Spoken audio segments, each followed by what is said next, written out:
नमस्कार साथियों, स्वागत है आप सभी का फिगरिंग आउट फाइनेंस चैनल में।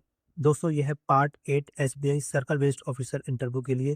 अगर आपने इसके बाकी के पार्ट अब तक नहीं देखे हैं, तो आप इनको ज़रूर देखिएगा। अगर आप इनको सीक्वेंस से देखेंगे, तो आपको एक अलग ही कॉन्फिडेंस मिलेगा इंटरव्यू में जाने से पहले। दोस्तों, ये वीडियो काफ़ी ज़्यादा इंपॉर्टेंट है। इस वीडियो में मैंने डिस्कस किए हैं डिजिटल बैंकिंग और फाइनेंशियल टेक्नोलॉजी से रिलेटेड कुछ इंपॉर्टेंट क्वेश्चन। इसके अलावा मैंने योनो एसबीआई के बारे में भी डिस्कस किया है और कुछ एसबीआई के डिजिटल प्रोडक्ट भी डिस्कस किए हैं, जो आपसे इंटरव्यू में पूछे ही जाने वाले हैं। दोस्तों, इस वीडियो को आप ध्यान से देखिएगा, समझिएगा। इस वीडियो में टोटल 10 क्वेश्चन मैंने लिए हैं, जो काफ़ी ज़्यादा इंपॉर्टेंट हैं आपके आने वाले SBI circle based officer interview के लिए। इसके अलावा दोस्तों, लास्ट पर मैंने कुछ और प्लेलिस्ट सजेस्ट की हैं, जो आपके SBI circle based officer interview के लिए काफ़ी ज़्यादा इंपॉर्टेंट होने वाली है। तो आप वीडियो को लास्ट तक ज़रूर देखिएगा। तो चलिए दोस्तों, आज का वीडियो शुरू करते हैं। आज का पहला क्वेश्चन है, can you explain what UPI is, who governs it and how it actually works. चलिए देखते हैं पैनल को एक अच्छा आंसर कैसे दें। सर, यूपीआई का फुल फॉर्म है यूनिफाइड पेमेंट इंटरफेस। इसे 11 अप्रैल 2016 को लॉन्च किया गया था। इसको national payment corporation of India ने डेवलप किया था और ये आरबीआई के रेगुलेटरी सुपरविजन के अंडर ऑपरेट करता है। सर, यूपीआई एक mobile based digital payment platform है। इसमें यूज़र अपनी मल्टीपल बैंक अकाउंट को एक ही ऐप के साथ लिंक कर सकता है।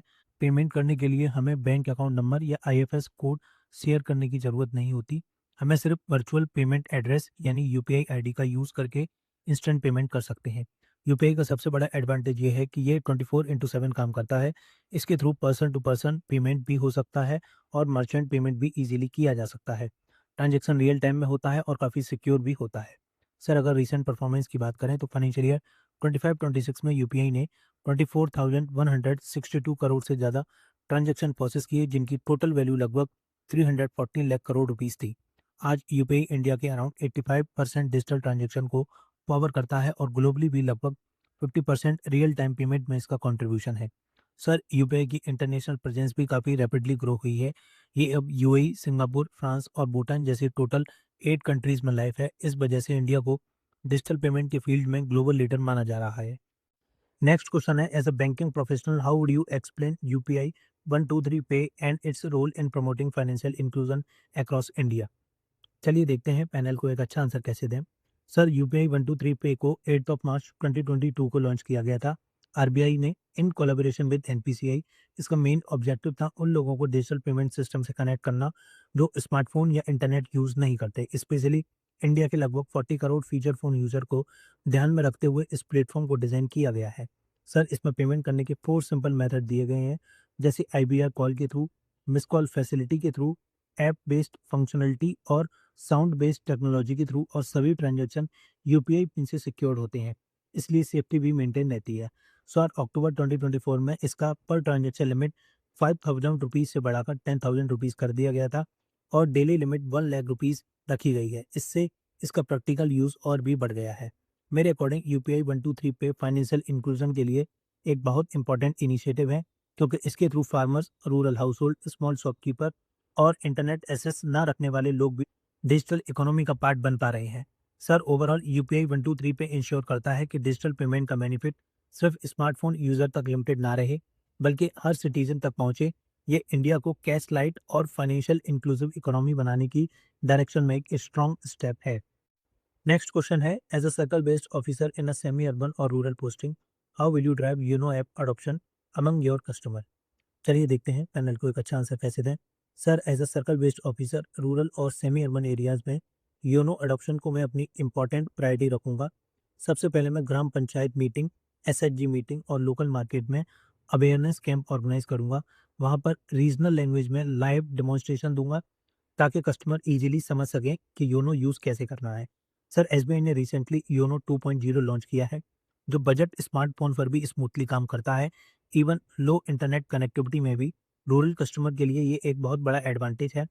इसका सिंप्लीफाइड केवाईसी प्रोसेस कस्टमर को ब्रांच विजिट किए बिना डिजिटली अकाउंट ओपन करने की फैसिलिटी देता है।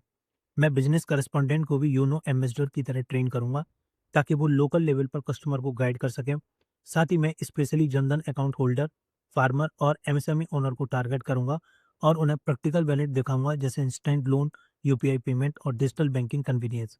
सर, करंटली योनो के अराउंड 9.6 करोड़ यूज़र हैं और एसबीआई का टारगेट 20 करोड़ यूज़र तक पहुंचना है। मेरे अकॉर्डिंग रूरल और सेमी अर्बन सर्कल इस टारगेट को अचीव करने में बहुत इंपॉर्टेंट रोल प्ले करेगा। नेक्स्ट क्वेश्चन है, you have experience in banking, can you tell us about what CBDC is and how India's e rupee pilot is processing today. चलिए देखते हैं पैनल को एक अच्छा आंसर कैसे दें। Sir central bank digital currency rupee का sir central bank digital currency rupee का डिजिटल फॉर्म है जो डायरेक्टली आरबीआई इशू करता है। ये नॉर्मल मोबाइल बैलेट या यूपीआई बैलेंस की तरह नहीं होता। ई रुपी एक सोवरजिन लीगल टेंडर है, मतलब इसके पीछे डायरेक्टली आरबीआई की गारंटी होती है और ये आरबीआई की बैलेंस शीट पर लाइबिलिटी के फॉर्म में अपीयर करता है। सर आरबीआई ने इसका होलसेल पायलट नवंबर 2022 में लॉन्च किया था और रिटेल पायलट 1 दिसंबर 2022 को स्टार्ट हुआ था। रिटेल पायलट में एसबीआई पहले 4 बैंक में से एक था जो इस इनिशिएटिव का पार्ट बना। आज के टाइम पर ई रुपी का अडॉप्शन ग्रेजुअली इंक्रीज हो रहा है। अभी 8 मिलियन से ज़्यादा यूज़र ई रुपी यूज़ कर रहे हैं। ट्रांजैक्शन भी 120 मिलियन क्रॉस कर चुकी है और टोटल ट्रांजैक्शन वैल्यू 28,000 करोड़ से ज़्यादा हो गई है। सर आरबीआई इस पायलट को सिर्फ पेमेंट तक लिमिटेड नहीं रख रहा, बल्कि गवर्नमेंट वेलफेयर स्कीम में भी यूज़ कर रहा है। जैसे पब्लिक डिस्ट्रीब्यूशन सिस्टम के अंडर फूड सब्सिडी डिस्ट्रीब्यूशन में गुजरात, पुडुचेरी और चंडीगढ़ में इसका यूज़ हो रहा है। और सर इंडिया अब 26-27 फाइनेंशियल ईयर में क्रॉस बॉर्डर सीबीडीसी पायलट की भी प्लानिंग कर रहा है, जो डिजिटल पेमेंट और फाइनेंशियल ट्रांसफॉर्मेशन के डायरेक्शन में एक बहुत इंपॉर्टेंट स्टेप माना जा रहा है। नेक्स्ट क्वेश्चन है, as a circle based officer can you explain the account aggregator framework and how it is changing MSME credit appraisal. चलिए देखते हैं पैनल को एक अच्छा आंसर कैसे दें। सर अकाउंट एग्रीगेटर फ्रेमवर्क को आरबीआई ने 2016 में इंट्रोड्यूस किया था और ये 2021 में ऑपरेशनल हुआ। ये एक कंसेंट बेस्ड सिस्टम है जहां कस्टमर का फाइनेंशियल डेटा सिर्फ उसकी परमिशन से इंस्टीट्यूशन के बीच शेयर किया जा सकता है। मार्च 2026 तक इस प्लेटफॉर्म पर 2.88 बिलियन से भी ज़्यादा अकाउंट इनेबल हो चुके हैं और इंडिया में 17 लाइसेंस अकाउंट एग्रीगेटर काम कर रहे हैं। सर एमएसएमई सेक्टर के लिए ये फ्रेमवर्क काफ़ी गेम चेंजिंग प्रूव हो रहा है। पहले लोन प्रोसेसिंग में काफ़ी टाइम लगता था क्योंकि बैंक स्टेटमेंट, जीएसटी रिकॉर्ड और फाइनेंशियल डॉक्यूमेंट मैन्युअली कलेक्ट करने पड़ते थे। इस वजह से अप्रूवल प्रोसेस कभी-कभी वीक तक चला जाता था। लेकिन अब अकाउंट एग्रीगेटर फ्रेमवर्क की वजह से ये डाटा रियल टाइम में अवेलेबल हो जाता है। इससे bank same day credit decision भी ले पा रहा है और एमएसएमई क्रेडिट अप्रेजल काफ़ी फास्ट और एफिशिएंट हो गया है।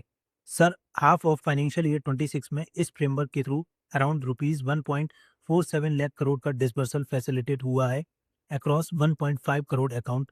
साथ ही मंथली डिसबर्सल भी बढ़कर अराउंड 24,000 करोड़ तक पहुंच गया है।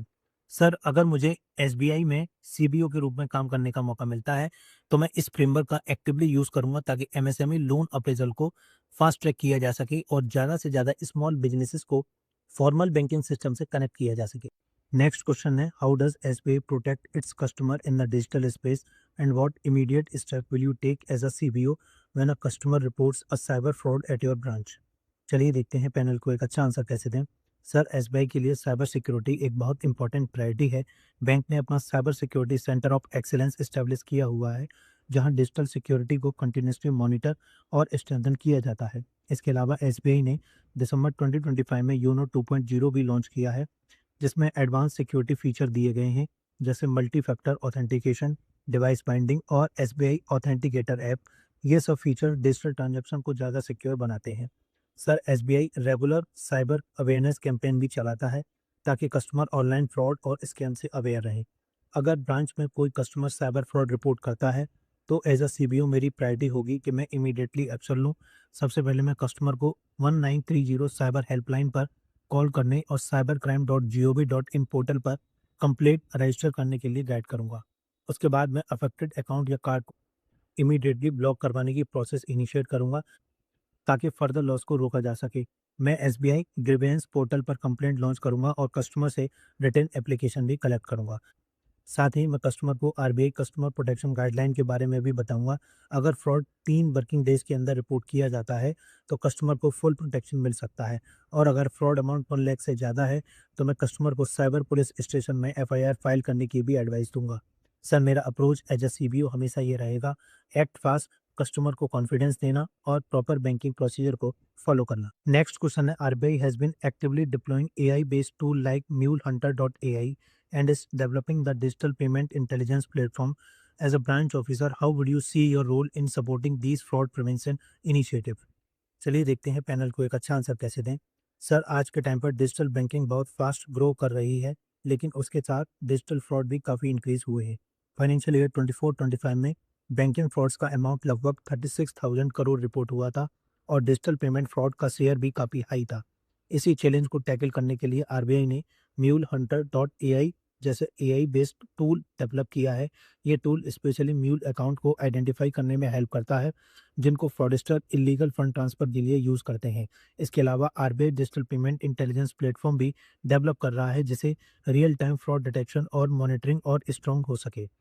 सर अगर मुझे एसबीआई में ब्रांच ऑफिसर के रूप में काम करने का अपॉर्चुनिटी मिलता है, तो मेरा रोल ग्राउंड लेवल पर बहुत इंपॉर्टेंट होगा। मैं सबसे पहले प्रॉपर केवाईसी कंप्लायंस इंश्योर करूंगा, ताकि फेक या सस्पिशियस अकाउंट ओपन ना हो सके। मैं कस्टमर को भी रेगुलर अवेयरनेस दूंगा regarding phishing link, OTP fraud, fake call और डिजिटल स्कैम टेक्निक। इसके साथ साथ मैं ब्रांच स्टाफ को सस्पिशियस ट्रांजैक्शन और अनयूजुअल अकाउंट एक्टिविटीज आइडेंटिफाई करने के लिए ट्रेन करूंगा और टाइमली रिपोर्टिंग इंश्योर करूंगा। आरबीआई और बैंक के जो भी AI driven fraud monitoring tools होंगे, उनका प्रॉपर इम्प्लीमेंटेशन ब्रांच लेवल पर स्ट्रिक्टली फॉलो करूंगा। सर मेरे अकॉर्डिंग टेक्नोलॉजी तभी इफेक्टिव होती है जब ग्राउंड लेवल ऑफिसर भी अलर्ट, रेस्पॉन्सिबल और प्रोएक्टिव अप्रोच रखें। नेक्स्ट क्वेश्चन है, you have worked in the banking sector, can you explain Aadhaar based e KYC and how it has change the account opening experience eight SBI. चलिए देखते हैं panel को एक अच्छा answer कैसे दें। सर आधार बेस्ड ई केवाईसी एक completely digital और पेपरलेस आइडेंटिटी वेरिफिकेशन प्रोसेस है। इसमें कस्टमर की आइडेंटिटी और एड्रेस को इलेक्ट्रॉनिकली वेरीफाई किया जाता है। आधार नंबर के थ्रू वेरिफिकेशन बायोमेट्रिक मेथड से हो सकता है, जैसे फिंगरप्रिंट या इरिस स्कैन, या फिर आधार लिंक मोबाइल नंबर पर आए ओटीपी के थ्रू भी हो सकता है। एसबीआई में इस टेक्नोलॉजी ने अकाउंट ओपनिंग एक्सपीरियंस को काफ़ी ट्रांसफॉर्म किया है। पहले कस्टमर को मल्टीपल फिजिकल डॉक्यूमेंट सबमिट करने पड़ते थे और मैनुअल वेरिफिकेशन के लिए वेट करना पड़ता था। लेकिन अब यूनो जैसे डिजिटल प्लेटफॉर्म की हेल्प से कस्टमर सिर्फ आधार नंबर और पैन कार्ड के through instantly saving account open कर सकते हैं, बिना ब्रांच विजिट किए। Sir SBI video KYC facility भी प्रोवाइड करता है, जिसे अब फेस टू फेस वेरिफिकेशन के इक्विवेलेंट माना जाता है। इससे कस्टमर ऑनबोर्डिंग प्रोसेस और भी फास्ट और कन्वीनियंट हो गया है। ये इनिशिएटिव स्पेशली रूरल और सेमी अर्बन एरियाज के कस्टमर के लिए बहुत बेनिफिशियल रहा है।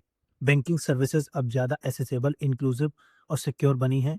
साथ ही ब्रांच वर्कलोड भी रिड्यूस हुआ है और millions of unbank citizen formal banking system के अंदर आए हैं। नेक्स्ट क्वेश्चन है, as a CVO please explain what YONO business is and how SBI is leveraging it to serve MSME customer digitally. चलिए देखते हैं पैनल को एक अच्छा आंसर कैसे दें। सर योनो बिजनेस का फुल फॉर्म है यू ओनली नीड वन। ये एसबीआई का इंटीग्रेटेड डिजिटल बैंकिंग प्लेटफॉर्म है, स्पेशली बिजनेस कस्टमर के लिए। इस प्लेटफॉर्म का मेन ऑब्जेक्टिव है एमएसएमई और कॉरपोरेट कस्टमर को एक ही लॉगिन और सिंगल प्लेटफॉर्म पर मल्टीपल बैंकिंग सर्विस प्रोवाइड किया जा सके। सर योनो बिजनेस के थ्रू एसबीआई ने बिजनेस बैंकिंग को काफ़ी सिंपल और फास्ट बना दिया है। पर्टिकुलरली एमएसएमई कस्टमर के लिए ये प्लेटफॉर्म एक गेम चेंजर की तरह काम कर रहा है। फाइनेंशियल ईयर 23-24 में एसबीआई ने SME digital business loan launch किए थे, जहां एमएसएमई कस्टमर 5 करोड़ तक का लोन कंप्लीटली ऑनलाइन अप्लाई कर सकते हैं। इस प्रोसेस में मेनली आईटीआर, जीएसटी रिटर्न और बैंक स्टेटमेंट का यूज होता है। सर इस प्लेटफॉर्म की सबसे खास बात यह है कि लोन सैंक्शन डिसीजन सिर्फ 10 सेकंड में मिल जाता है और end to end approval approximately 45 minutes के अंदर कंप्लीट हो जाता है। और अगर लोन अमाउंट 50 लाख तक है, तो फाइनेंशियल स्टेटमेंट की भी रिक्वायरमेंट नहीं होती। सर अगस्त 2025 तक एसबीआई ने around 2.25 lakh SME digital loan process किए हैं, जिनकी टोटल वैल्यू अप्रोक्सीमेटली 74,434 करोड़ है। साथ ही बैंक ने 19% एसएमई क्रेडिट ग्रोथ भी रिकॉर्ड की है। ये क्लियरली शो करता है कि एसबीआई टेक्नोलॉजी का यूज करके एमएसएमई सेक्टर को फास्ट, ट्रांसपेरेंट और कन्वीनियंट बैंकिंग सॉल्यूशन प्रोवाइड कर रहा है।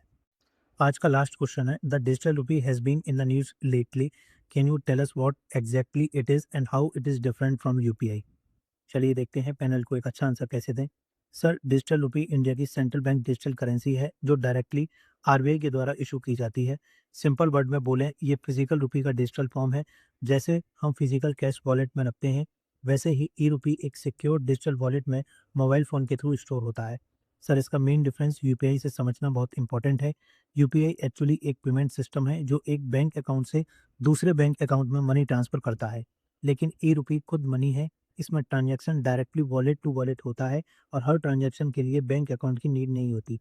सर डिजिटल रुपये का एक इम्पॉर्टेंट एडवांटेज ये है कि ये ऑफलाइन मोड पर भी काम कर सकता है, इसलिए जहाँ इंटरनेट कनेक्टिविटी वीक हो वहाँ भी इसका यूज़ पॉसिबल है।